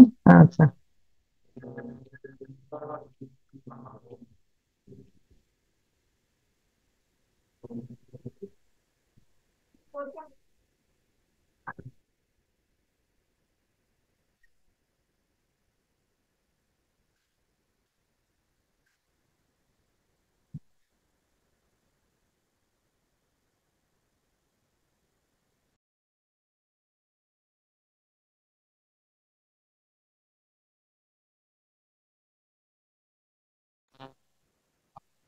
ঠিক আছে। হ্যাঁ, এখন আমরা আমাদের যে সেকেন্ড চ্যাপ্টার, আচ্ছা এখানে একটা জিনিস একটু লিখবেন কাইন্ডলি, সরি আমি এটা একটু বলতে ভুলে গেছি। হঠাৎ বিদ্যুৎ শক্তি চলে যাওয়াকে, হ্যাঁ আমি কি লিখতেছি, হঠাৎ বিদ্যুৎ শক্তি, ব্ল্যাক আউট বলে। হ্যাঁ চলে যাওয়াকে ব্ল্যাক আউট বলা হয়। এটা খুবই ইম্পর্টেন্ট একটা প্রশ্ন, ব্ল্যাক আউট।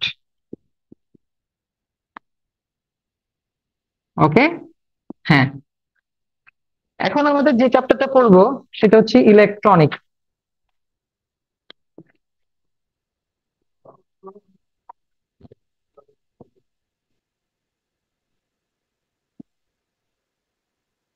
ইলেকট্রনিক্স, ঠিক আছে। দেখেন, আপনারা দুইটা জিনিস পড়ছেন, যারা অলরেডি বিসিএস এর প্রিপারেশন নিচ্ছেন তারা জানেন। আমরা কিছুক্ষণ আগে তড়িৎ পরিবহন করে কিনা এই ধর্মের উপর ভিত্তি করে পদার্থগুলোকে তিন ভাগে ভাগ করছিলাম। কি কি? প্রথমে হচ্ছে পরিবাহী পদার্থ, এরপর হচ্ছে অর্ধপরিবাহী পদার্থ, আর একটা হচ্ছে কি অন্তরক পদার্থ। ঠিক আছে, মানে কেউ বেশি তড়িৎ পরিবহন করে, কেউ কম করে, আবার কেউ একদমই করে না। এটার উপর ভিত্তি করে বেসিস করে তিন ভাগে ভাগ করা হয়েছে। তো এই অর্ধপরিবাহী পদার্থের মধ্যে আবার দুই ধরনের জিনিস আছে, একটা পি টাইপ অর্ধপরিবাহী, একটা এন টাইপ অর্ধপরিবাহী। এটাকে আপনারা শুনছেন আগে? প্লিজ একটু রেসপন্স করতে হবে। স্যার একটু আবার বলবেন? হ্যাঁ, অর্ধপরিবাহী পদার্থের মধ্যে দুইটা জিনিস আছে, একটা হচ্ছে পি টাইপ অর্ধপরিবাহী,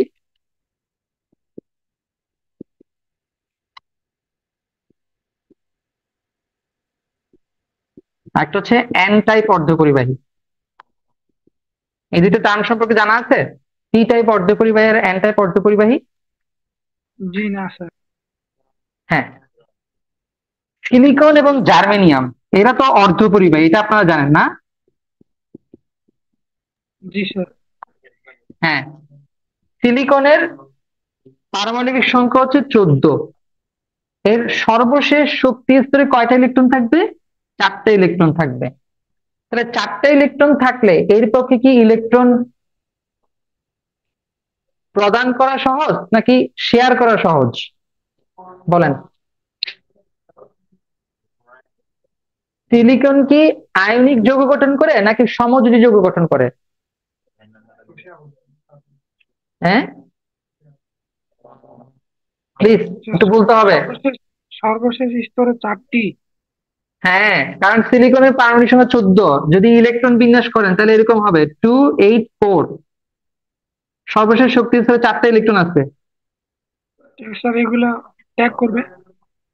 হ্যাঁ, ত্যাগ করবে না, ত্যাগ করাটা আসলে কঠিন। 3টা পর্যন্ত ত্যাগ করতে পারে, 1 2 3 থাকলে ইলেকট্রন ত্যাগ করা সহজ। 4টা হলে ইলেকট্রন আর ত্যাগ করে না, তখন কি করে? সমযোজী যৌগ গঠন করে।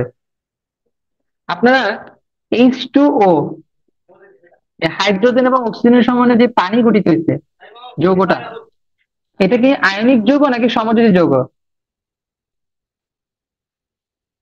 স্যার এটা তো দুইটা সমযোজী হবে।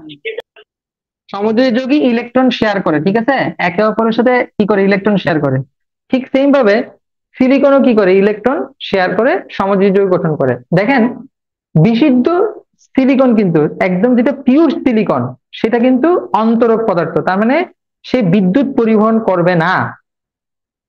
কিন্তু আমরা যখন সিলিকনের সাথে ত্রিযোজী এবং পঞ্চযোজী মৌল ডোপায়ন করব বা ভেজাল হিসেবে মিশাবো, তখন এই সিলিকনটা অল্প মাত্রায় কি করে?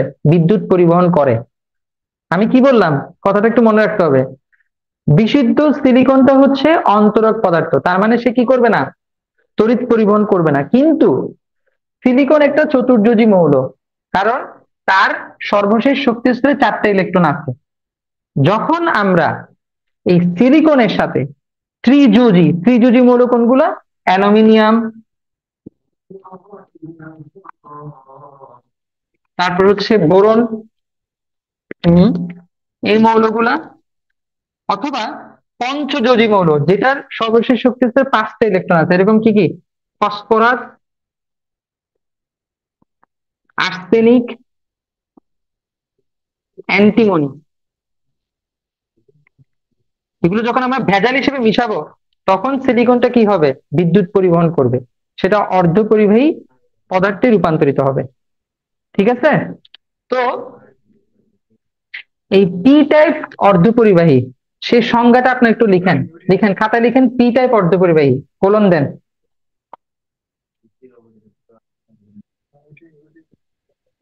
পি টাইপ অর্ধপরিবাহী লিখে কোলন দেন, কোলন।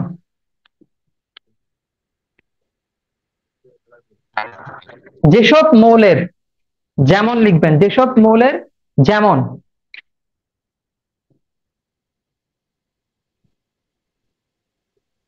অ্যালুমিনিয়াম, বোরন, 3টি যোজন ইলেকট্রন আছে বা থাকে,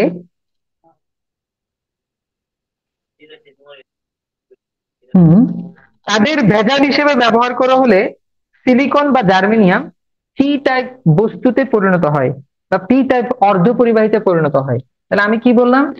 যেসব মৌলের যেমন অ্যালুমিনিয়াম, বোরন ইত্যাদি 3টি যোজন ইলেকট্রন থাকে, তাদের ভেজাল হিসেবে ব্যবহার করা হলে সিলিকন বা জার্মেনিয়াম পি টাইপ অর্ধপরিবাহীতে রূপান্তরিত হয়।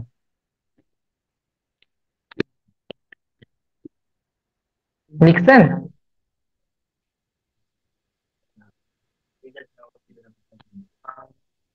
দেখেন,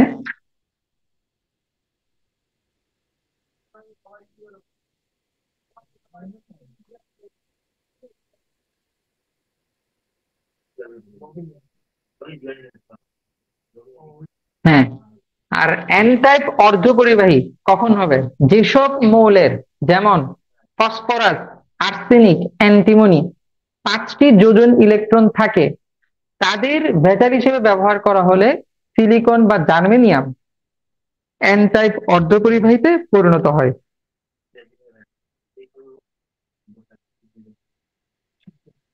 লিখছেন খাতায়? প্লিজ একটু বলতে হবে, প্লিজ প্লিজ একটু রেসপন্স করেন। আর শেষেরটা বলি। কোনটা? এন টাইপ অর্ধপরিবাহীর সংজ্ঞা বলবো আবার। জি স্যার।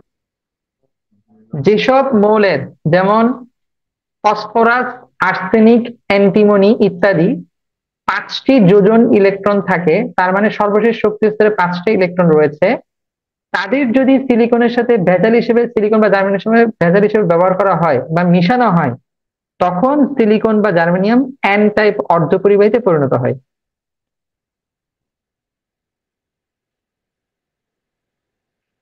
জি স্যার। পি মানে হচ্ছে পজিটিভ, আর এন মানে হচ্ছে নেগেটিভ। এখানে হোল বেশি আর এখানে ইলেকট্রন বেশি। 3-এর সাথে আপনি 5 মিশাচ্ছেন, 4-এর সাথে আপনি 5 মিশাচ্ছেন, সরি, একটা 4-এর সাথে 3 মিশাচ্ছেন। চিন্তা করেন, এখানে কিন্তু কম, সেজন্য এখানে হোল বেশি। আর এখানে 4-এর সাথে 5 মিশাচ্ছেন, তাহলে এখানে 4টা ইলেকট্রন, এখানে 5টা ইলেকট্রন, সেজন্য এখানে ইলেকট্রনের আধিক্যটা বেশি এন টাইপে। কথা কি বুঝে গেছে? জি স্যার। একটু একটু জটিল মনে হচ্ছে না? জটিল হওয়ার কিছু নাই, তারপর আমি বুঝাই দিলাম। এরপরে আমরা যে জিনিসটা করব সেটা হচ্ছে অর্ধ পরিবাহী পদার্থ, অর্ধ পরিবাহী ডায়োড, যেটা, সরি পদার্থ না, অর্ধ পরিবাহী ডায়োড, সরি অর্ধ পরিবাহী ডায়োড, হ্যাঁ সরি ডায়োড, অর্ধ পরিবাহী ডায়োড। সরি, আমার কলমের কালি বুঝলাম না, এত তাড়াতাড়ি কেমনে শেষ হয়ে গেল। অর্ধ পরিবাহী ডায়োড, একটু লিখেন খাতায়, অর্ধ পরিবাহী ডায়োড। বোর্ডে লেখা বোঝাই যাচ্ছে না, আচ্ছা সরি, আমি তারপর লাউডলি বলতেছি এবং বুঝাই দিচ্ছি যাতে সমস্যা না হয়। অর্ধ পরিবাহী ডায়োড। এখন এই অর্ধ পরিবাহী ডায়োডটা আসলে তৈরি করা হয় পি টাইপ অর্ধপরিবাহী এবং এন টাইপ অর্ধপরিবাহী।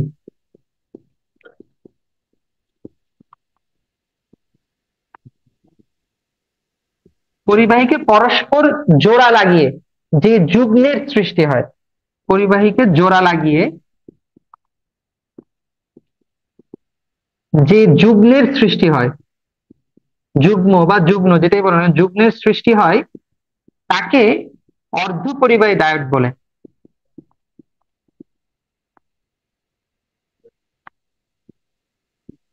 তাহলে আমরা কি বললাম, একটা এন টাইপ অর্ধপরিবাহী একটা পি টাইপ অর্ধপরিবাহীকে যদি আমরা বিশেষ প্রক্রিয়ায় পরস্পরের সাথে জোড়া লাগাই তাহলে যে যুগ্মের সৃষ্টি হবে সেটাকে অর্ধপরিবাহী ডায়োড বলে। আমি ছবিটা আঁকতেছি, একটু দেখবেন আপনারা প্লিজ। সংজ্ঞাটাকে লিখছেন? জি স্যার।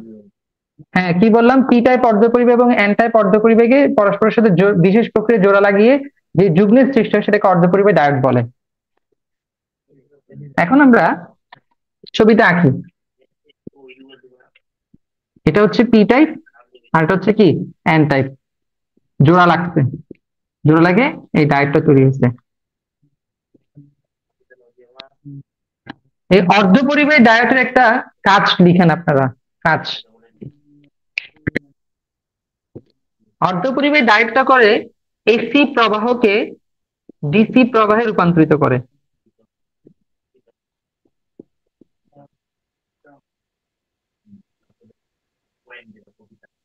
অর্ধপরিবাহী ডায়োড এসি প্রবাহকে ডিসি প্রবাহে রূপান্তরিত করে, তার মানে দিক পরিবর্তী প্রবাহকে একমুখী প্রবাহে রূপান্তরের কাজটা করে কে?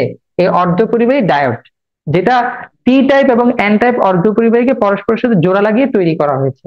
এই এই জিনিসটা সবসময় মাথায় রাখতে হবে, ঠিক আছে? আমি কি বলতেছি, অর্ধপরিবাহী ডায়োডের সংখ্যাটা হচ্ছে একটি পি টাইপ অর্ধপরিবাহী এবং একটি এন টাইপ অর্ধপরিবাহীকে বিশেষ প্রক্রিয়ায় পরস্পরের সাথে জোড়া লাগানোর ফলে যে যুগ্মের সৃষ্টি হয় সেটাকে অর্ধপরিবাহী ডায়োড বলে।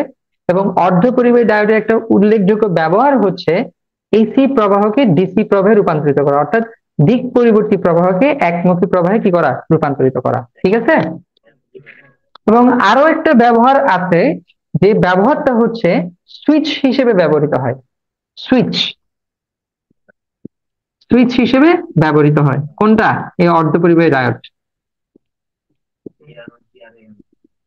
আপনারা একটা জিনিস জানেন, মোবাইলে চার্জ দেওয়ার ক্ষেত্রে আমরা যে অ্যাডাপ্টার ব্যবহার করি বা যে কোনো কিছুতে আমরা চার্জ দেওয়ার ক্ষেত্রে যে অ্যাডাপ্টারটা ইউজ করি সেটা করে কি বেসিক্যালি? সেটা বেসিক্যালি এই কাজটাই করে, সে দিক পরিবর্তী প্রবাহকে একমুখী প্রবাহে কি করবে? রূপান্তরিত করবে। এটা সবসময় মনে রাখবেন, অ্যাডাপ্টারের কাজটা কি? সে এসি ভোল্টেজকে ডিসি ভোল্টেজে রূপান্তরিত করে, ঠিক আছে? কি বললাম, অর্ধপরিবাহী ডায়োড যেটা সুইচ হিসেবে ব্যবহৃত হয় অথবা এসি প্রবাহকে ডিসি প্রবাহে রূপান্তরিত করে, ওই অ্যাডাপ্টারে কিন্তু কি করে? সেম কাজটাই করে, সে করে কি? এসি প্রবাহকে ডিসি প্রবাহে কি করে? রূপান্তরিত করে, ঠিক আছে? হুম, এরপর আপনারা যে টার্মটা লিখবেন সেটা হচ্ছে রেকটিফায়ার। রেকটিফায়ার,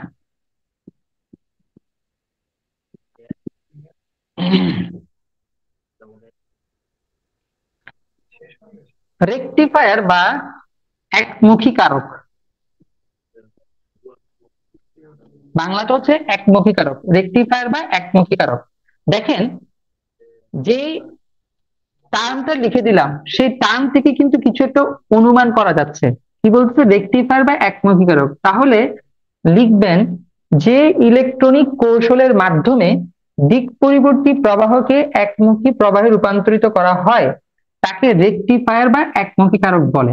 আবার বলতেছি, যে ইলেকট্রনিক কৌশলের মাধ্যমে দিক পরিবর্তী প্রবাহ বা এসি প্রবাহকে একমুখী প্রবাহ বা ডিসি প্রবাহে রূপান্তরিত করা হয় তাকে রেকটিফায়ার বা একমুখী কারক বলে, ঠিক আছে?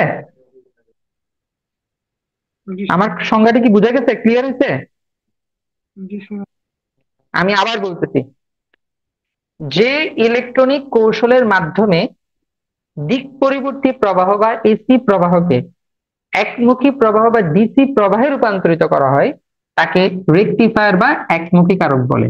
এবং এই যে যে প্রক্রিয়া একমুখীকরণের, এই প্রক্রিয়াটাকে বলা হয় রেকটিফিকেশন বা একমুখীকরণ। তাই না? আমরা কি বললাম? এই একমুখী করার প্রক্রিয়াটাকে বলা হচ্ছে রেকটিফিকেশন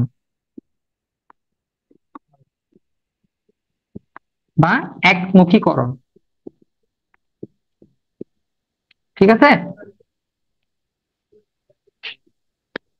তাহলে এখন বলুন রেকটিফায়ার হিসেবে কোনটা ব্যবহৃত হবে? অর্ধপরিবাহী ডায়োড কি ব্যবহৃত হতে পারবে? জি স্যার।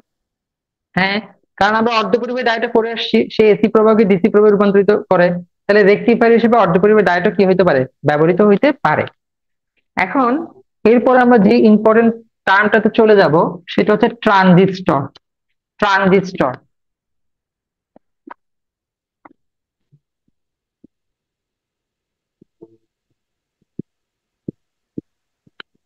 ট্রানজিস্টর কত সালে আবিষ্কৃত হয় কেউ বলতে পারবেন? এটা তৃতীয় প্রজন্মের 71 সালে। ট্রানজিস্টর লিখেন, খাতায় লিখবেন 1948 হ্যাঁ, ইয়েস, থ্যাংক ইউ। 1948 সালে ট্রানজিস্টরটা আবিষ্কৃত হয়।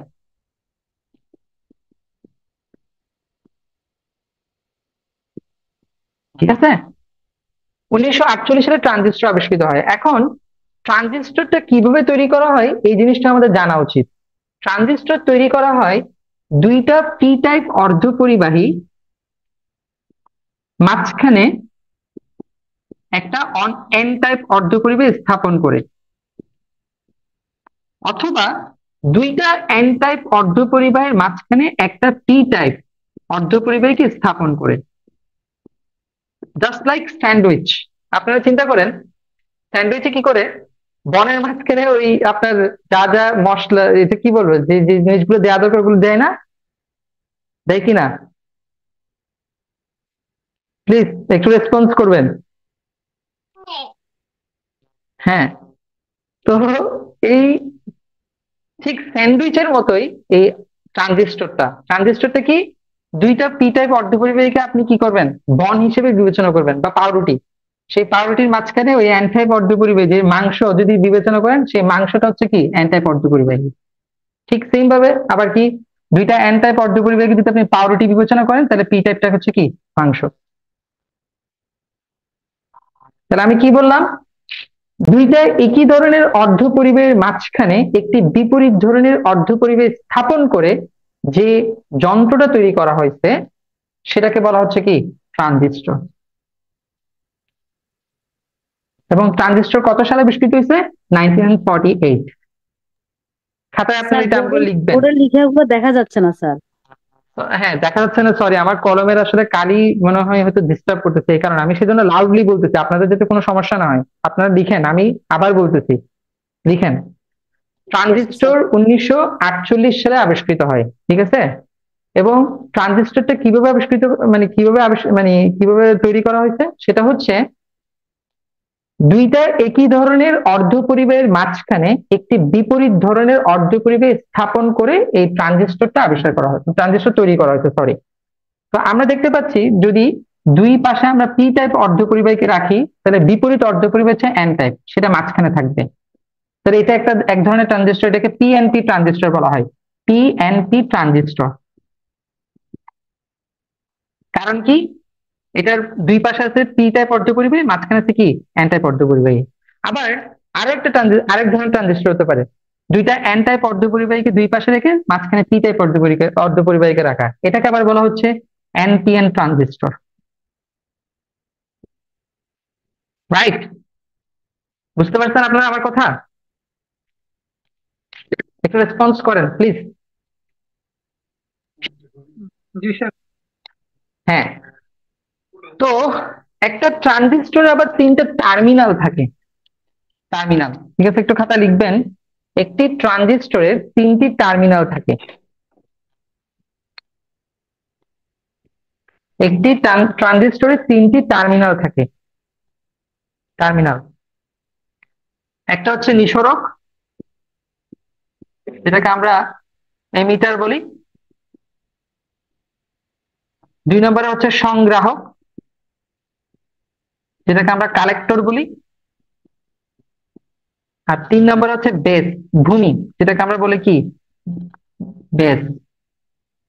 তাহলে একটি ট্রানজিস্টরের কয়টি টার্মিনাল রয়েছে? 3টি টার্মিনাল। কি কি? নিঃসরক, এমিটার, EMI আরেকটা হচ্ছে সংগ্রাহক, যেটাকে বলা হচ্ছে কালেক্টর, আরেকটা হচ্ছে ভূমি, যেটাকে আমরা বলতেছি কি বেস বা বেস, যেটাই বলি না কেন, বাংলা বলে বেস আর ইংরেজি বলে বেস, ভূমি। ওকে, ক্লিয়ার? ক্লিয়ার হয়েছে? প্লিজ একটু কথা বলেন প্লিজ, বুঝবো না আমি, আপনারা বুঝতেছেন কিনা। স্যার মুখোমুখি একবার নিঃসরণ, শেষ করুন। ইমিটর, বেজ, এই তিনটাই তো। হ্যাঁ, একটা ট্রানজিস্টরে 3টা টার্মিনাল থাকে। একটা হচ্ছে নিঃসরক, যেটাকে আমরা ইংরেজিতে বলতেছি এমিটার, EMITTR, একটা হচ্ছে সংগ্রাহক, যেটাকে আমরা ইংরেজিতে বলতেছি কালেক্টর, একটা হচ্ছে ভূমি, যেটাকে ইংরেজিতে বলা হচ্ছে বেস। বেস। ঠিক আছে স্যার। হ্যাঁ, ঠিক আছে, থ্যাংক ইউ, থ্যাংক ইউ। এরপর হচ্ছে এমপ্লিফায়ার। এমপ্লিফায়ার বা বিবর্ধক, যেটাকে বাংলায় বলা হয় বিবর্ধক। কথা থেকে কিছুটা বোঝা যাচ্ছে এটা বাড়াবে, তাই না? এমপ্লিফায়ারের কাজ কি? বাড়ানো। ধরেন আপনি একটা যন্ত্রের অন্তর্গামী, যেটা ইনপুট, একটা সংকেত দিলেন, সেই সংকেতটাকে আসলে আপনার আরো বড় করে প্রয়োজন, সেই বড় করার কাজটা কি করবে? এই এমপ্লিফায়ার করবে। তাহলে এমপ্লিফায়ারের সংজ্ঞাটা একটু আপনার খাতায় লিখেন প্লিজ। যে যন্ত্র এর অন্তর্গামীতে, অন্তর্গামী, অন্তর্গামী, অন্তর্গামী, যেটাকে ইনপুট বলা হয়, অন্তর্গামীতে প্রদত্ত সংকেতকে বহির্গামীতে, যেটাকে আমরা আউটপুট বলতেছি, আউটপুট, বিবর্ধিত করে, তাকে এমপ্লিফায়ার বা বিবর্ধক বলে। তাহলে আমরা কি বললাম? যে যন্ত্র এর অন্তর্গামীতে প্রদত্ত সংকেতকে বহির্গামীতে বিবর্ধিত করে তাকে এমপ্লিফায়ার বা বিবর্ধক বলে। রাইট? বুঝা গেছে? জি স্যার। Thank you. এখন আমরা ইন্টিগ্রেটেড সার্কিট সম্পর্কে বলবো। ইন্টিগ্রেটেড সার্কিট, আইসি।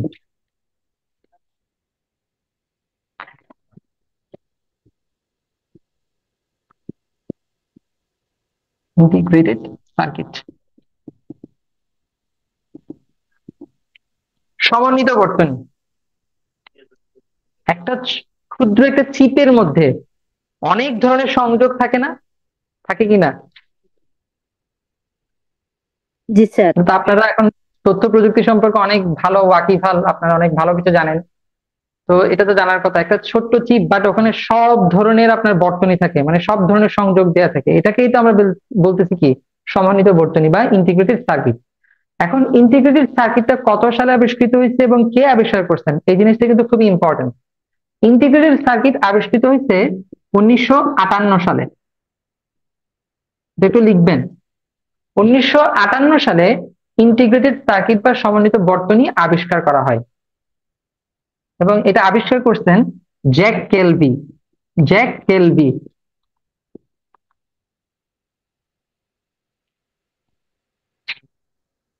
ঠিক আছে?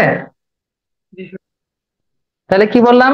সমন্বিত বর্তনী আবিষ্কৃত হয় 1958 সালে এবং এটা আবিষ্কার করছেন কে? জ্যাক কেলবি।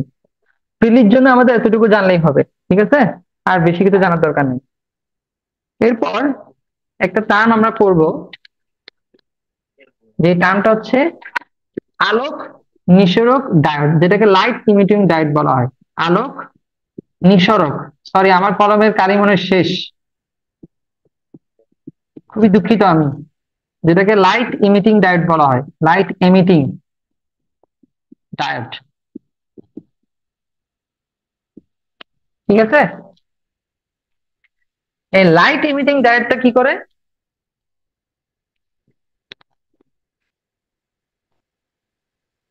তড়িৎ শক্তিকে আলোক শক্তিতে রূপান্তরিত করে।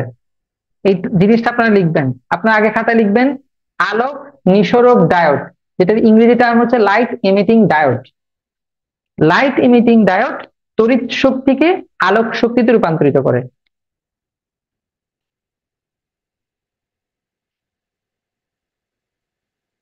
কথা বুঝে গেছে? জি স্যার। ক্লিয়ার? হ্যাঁ, তাহলে আমি কি বললাম? আলোক নিঃসরক ডায়োড তড়িৎ শক্তিকে আলোক শক্তিতে রূপান্তরিত করে। এখন আপনারা সৌরকোষ দেখেন, সৌরকোষ, সোলার প্যানেল বা সোলার সেল, এটাই বলুন এখানে, সোলার সেল। সোলার সেলের কাজটা আসলে আর বলার দরকার নাই, যেটা হচ্ছে সৌরশক্তিকে, মানে সৌরশক্তি একদম তো আলোক শক্তি, তাই না? এই আলোক শক্তিকে সে কি করে? তড়িৎ শক্তিতে রূপান্তরিত করে, তাই না? সোলার প্যানেলের মাধ্যমে আমরা ওই আলোক শক্তিটাকে ধারণ করি, আলোক শক্তিকে ধারণ করে পরবর্তী ওখান থেকে আমরা তড়িৎ শক্তি উৎপন্ন করে বাসা বাড়িতে যেসব জিনিসপত্র আছে, মানে ইলেকট্রনিক্স, সেগুলো আমরা কি করি? চালাই, তাই না? জি স্যার। তাই কি না? হ্যাঁ, তার মানে হচ্ছে সৌরকোষের মাধ্যমে আলোক শক্তিকে তড়িৎ শক্তিতে রূপান্তরিত করা হয়। এটা জানলে এনাফ। এখন আমরা লিখেন বেতার, বেতার বা রেডিও।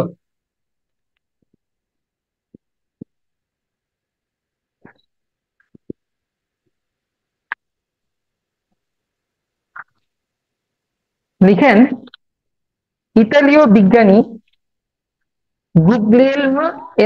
গুগলিয়েলমো মার্কনি। Yes, ঠিক আছে, ইতালীয় বিজ্ঞানী গুগলিয়েলমো মার্কনি 1896 সালে ইতালীয় বিজ্ঞানী গুগলিয়েলমো এলমো মার্কনি বেতার যন্ত্র আবিষ্কার করেন। এটা খুবই ইম্পর্টেন্ট।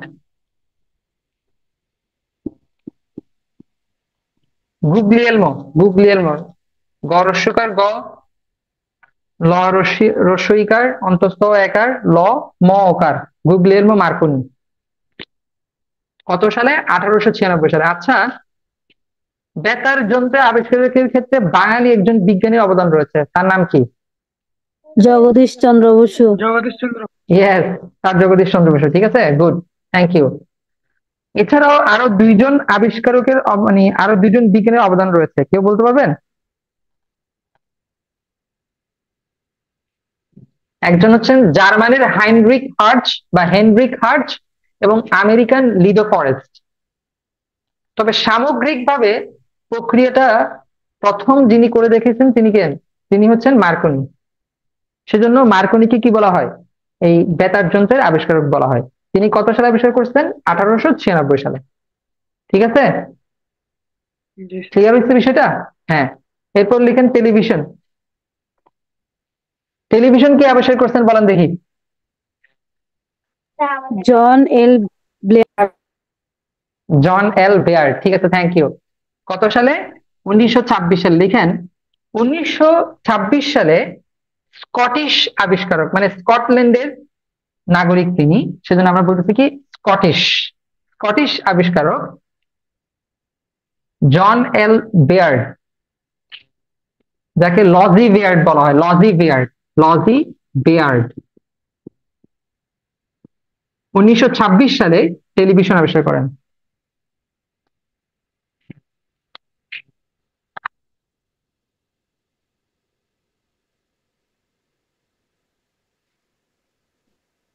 লেখা হয়েছে? জি স্যার। জি স্যার। তাহলে কি বললাম? 1926 সালে স্কটিশ আবিষ্কারক লজি বেয়ার্ড বা জন এল বেয়ার্ড টেলিভিশন আবিষ্কার করেন। এরপর আমরা যেটা লিখবো সেটা হচ্ছে রাডার। রাডার, রাডারের ইংরেজিটা হচ্ছে RADAR, যেটা পূর্ণরূপ হচ্ছে রেডিও ডিটেকশন অ্যান্ড রেঞ্জিং।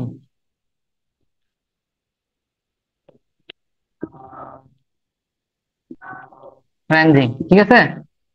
তাহলে রাডারের পূর্ণরূপটা হচ্ছে radio detection, DETECTION and ranging, RANGING, ranging. তো রাডারের কাজটা আপনারা জানেন, যখন বিমান চলাচল করে তখন গ্রাউন্ড স্টেশন থেকে রাডারের সাথে বিমানের সংযোগটা কি রক্ষা করা হয়, তাই না? জি স্যার। জি স্যার।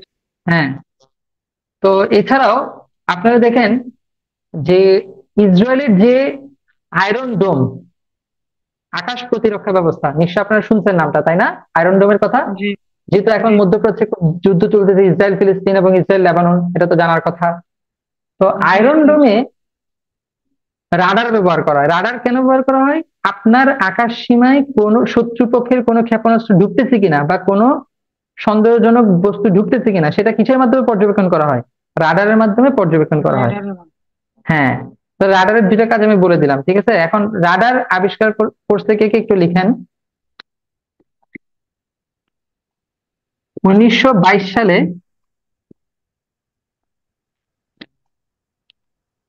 এইচ টেইলর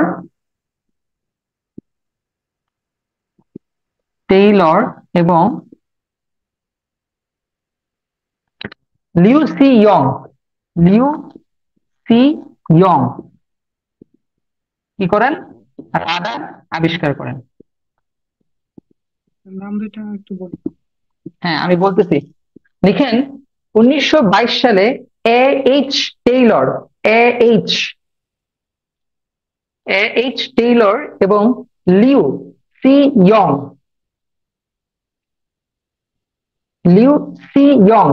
রাডার আবিষ্কার করেন। কত সালে? 1922 সালে। রাডারের পূর্ণরূপ কি? রেডিও ডিটেকশন এন্ড রেঞ্জিং, ঠিক আছে। রাডার কে আবিষ্কার করছেন? 1922 সালে দুইজন বিজ্ঞানী, একজন হচ্ছেন এইচ টেইলর এবং লিউ সি ইয়ং রাডার আবিষ্কার করছেন।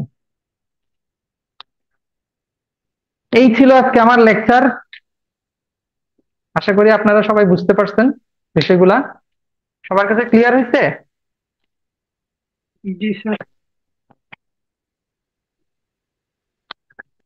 নেক্সট ক্লাসে আমরা নতুন আরো দুটো টপিক নিয়ে আলোচনা করবো ইনশাল্লাহ। আর আপনাদের কাছে আমার অনুরোধ হবে, এতদিন যা পড়াইছি এগুলো একটু ভালো করে দেখবেন, ঠিক আছে। এখান থেকে কিন্তু প্রিলিতে থাকে সবসময় কোশ্চেন, আশা করি ইনশাল্লাহ 2-3টা পাবেন, আশা করি এর চেয়ে বেশিও পাইতে পারেন।